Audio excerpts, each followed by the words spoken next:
Hello everyone. In this video it's going to be all about small stuff.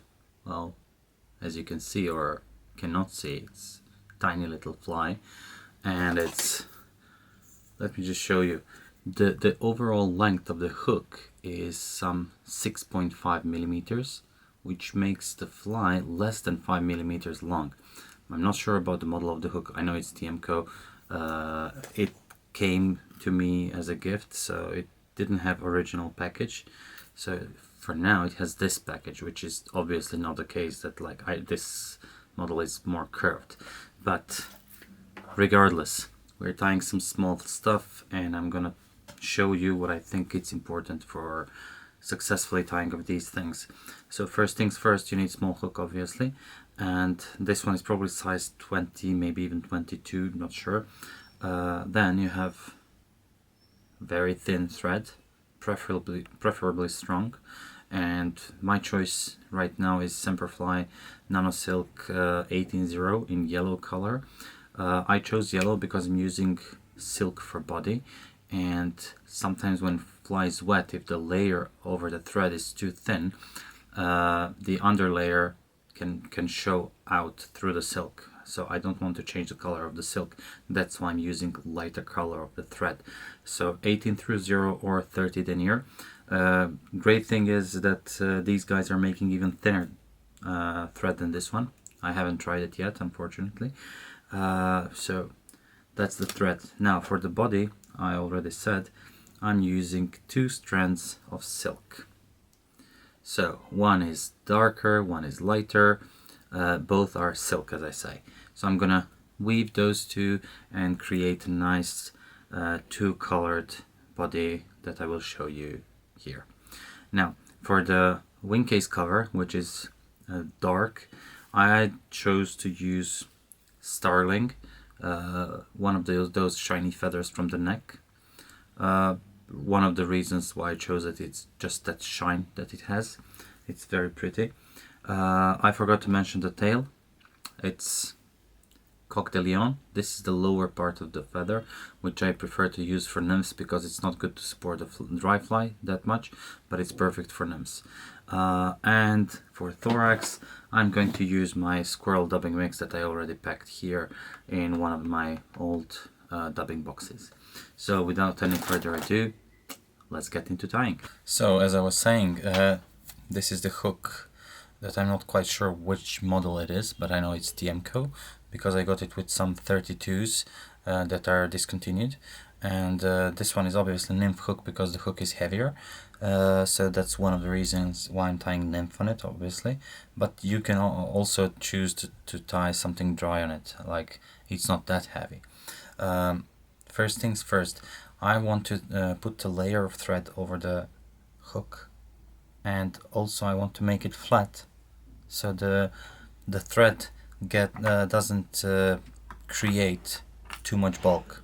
Avoiding bulk on small flies is very important. It's essential basically, because if you create too much bulk, it's gone, like you ruined your fly. Now for the tail, I will use just a couple of barbs, literally 2 or 3 barbs of Coq de Lion, and I'm gonna align it first while it's on the feather. Okay, so I got 3 here, and they're like aligned now, as you can see. So I'm gonna just grab them with my fingers and pull out. Now transferring.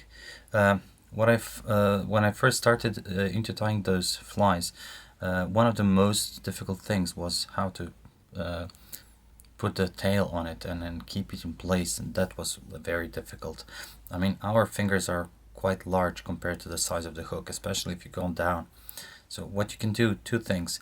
You can just make your tail longer and then use pinch and loop here, but pinch and loop, and then just continue with a couple of more relatively soft wraps, and then just pull out this tail. That's one of the things you can do.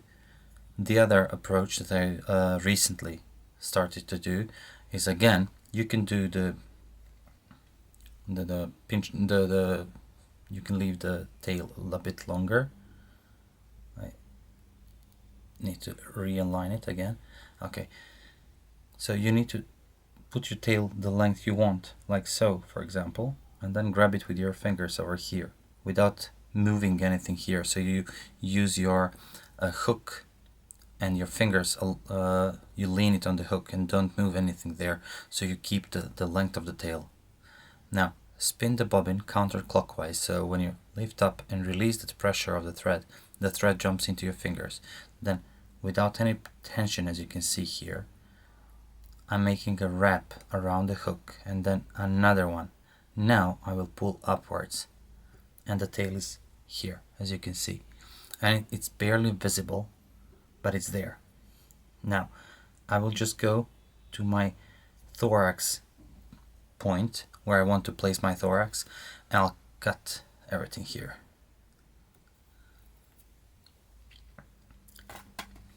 Now I'm creating a slight taper here. Not so important, to be honest, on this kind of small flies, but it's important if you want to develop habit. Habit is important in tying because it prevents you from making some mistakes as you tie. Now I want my thread flat, and I'll go with soft wrap, pull upwards, soft wrap, pull upwards, and that's the way I'm covering the tail. Yeah, it's on the top, and then when I reach the end of my body where I plan to tie this body, I'll just stop there. Now it's easier in this case to just bring back everything. It doesn't create too much bulk. And then, because if I wanted to tie in here my materials, I would probably displace the tail, which I don't want to. Now I'm gonna counterspin the bobbin and catch, I didn't do it enough. Now, and catch the material over here. 1-2 wraps, nothing hard, like you can easily pull it out. And then another strand of it. Again, soft wraps, and you can see I'm not going one on the top of another, I'm rather going rearwards, because I know that when I go back I will cover these butt ends. Now keep both strands on the sides of the hook. Don't pull the tension until you go up. No tension, go up. No tension, go up. No tension, and go up, and then go back. And as you can see, I just covered the butt ends I wanted to cover. Now I'm gonna just remove these from here. Now we have slight taper. I'm gonna finish my body over here, create a thorax, head, and that's all of it. Now I'm gonna whip finish the fly, and I'm gonna do it by hand, which I don't know how to do properly yet, but I'm practicing. Okay, this actually turned out quite well. It's a new thing for me to learn, but it's a useful one, I can say. Sometimes I just cannot find on my desk, I cannot find the whip finishing tool because it's a mess. Now, as I did in my previous video, you want to first stretch out those strands, stretch them out, and then I'm gonna pass the light one over the green one, and then from behind I'm going to do this like rather in a weird position for myself.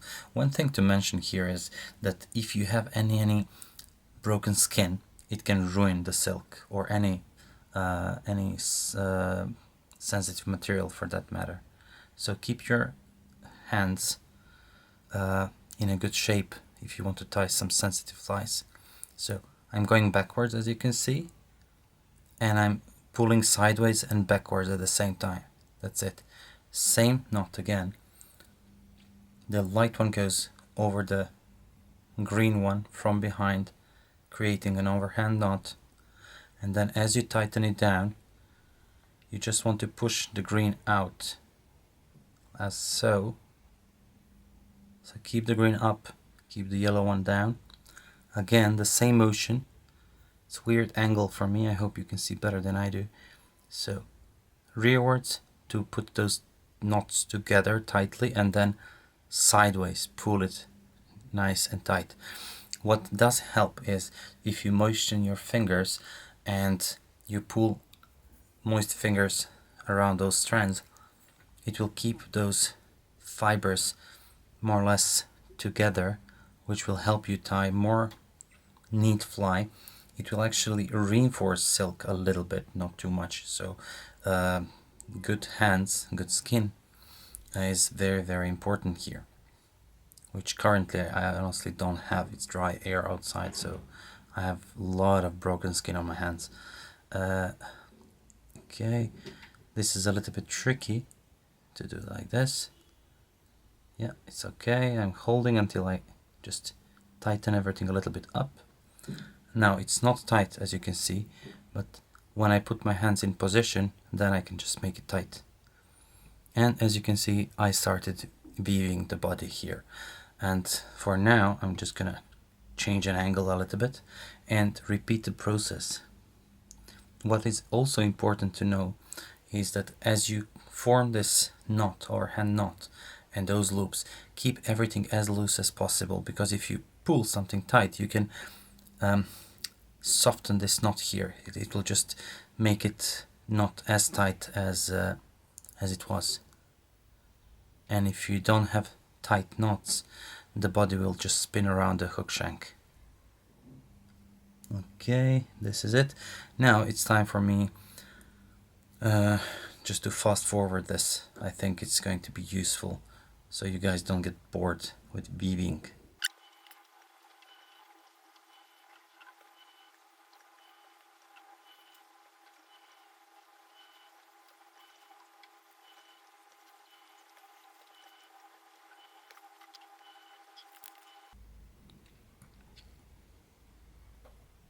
Now, as you can see, we finished weaving the body.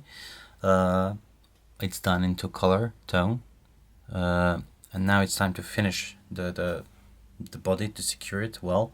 And obviously I'm gonna finish it off with the same thread I was using for creating the body, but you can change the thread if you like you can change it to black or whatever. I mean, I'm going to color this thread later on. So I'm gonna start the fly here again, check because it's GSP, is it secured well? And now I'm gonna pull up those two strands, pull it sideways first and pull it up, but not too tight yet. Go around with your bobbin holder, go around twice to make sure the circle it's encircled, and then it's time to pull on the thread and then onto your bobbin. Release the thread, keep the bobbin tight. Couple of more wraps to secure everything right. Now remove the excess here. One thing I have to mention is you need very good pair of scissors. These are Tiemco, and I think it's called fine tip, I'm not sure, but like obviously they have rather fine tips. I unfortunately broke the tips, so I had to use the grinding stone to sharpen them up again, but they work reasonably good now. Now, as you can see, we have body, but we need thorax and we need head, and we need wing case cover. For the wing case cover, I said it's going to be the Starling Feather, so you need a reasonably small feather, reasonably small one. It's down the neck, so just choose one of those nice, beautiful, shiny feathers. Let me just find one. Okay, just gonna pull out one. Now, you don't need fluff. You don't need most of the feather actually. You just need to remove all of these things from it, because you're going to use a portion like so. Just pull it together. So you can just even pull those bigger barbs up, and then with shiny side facing towards the hook, you want to do a couple of things. Again, soft wrap to just encircle everything here. As you can see, it's relatively wide on the top of the hook, which is quite important now. I'm gonna pull up, check if I have enough length.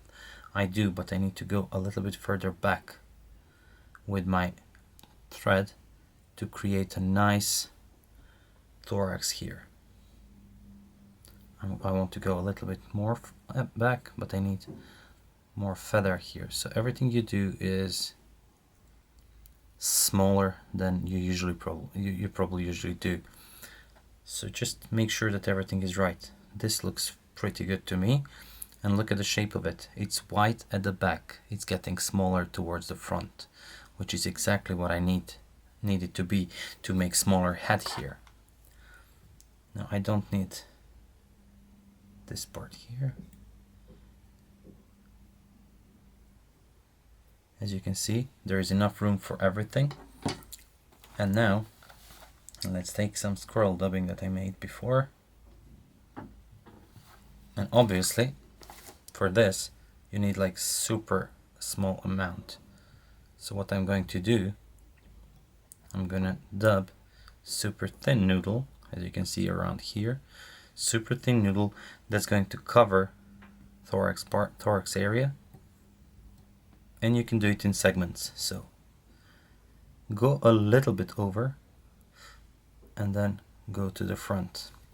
Now what I need to tell you, I deliberately went with body a little bit towards the thorax, so I have the base to put the feather on. If you have to put the feather on the hook, it's more narrow, meaning that the feather is going to lay more narrow. This way I have the flat base that's relatively wide and the feather can lean on it, so I can make nicer wing case cover. Now I want to do, sometimes I think it's like cheating, but it's not, just coloring the thread with a permanent marker. Now it's time to carefully place the wing case over the hook eye. Be careful because the feather is rather sensitive. So what I like to do is I like to use pinch and loop here, 2 wraps, and then just tighten everything up a little bit. And then I'll go backwards to create a small head. And when I'm done with the head, I'll just cut everything up, or you can break it, but if you break it you can just actually those barbs can pull out because the knot is super small. Now I'm gonna make a whip finish knot with my hand because I cannot find my whip finisher on the messy desk. So here, okay, as I said, I'm still learning, so go around and 1, 2 and 3.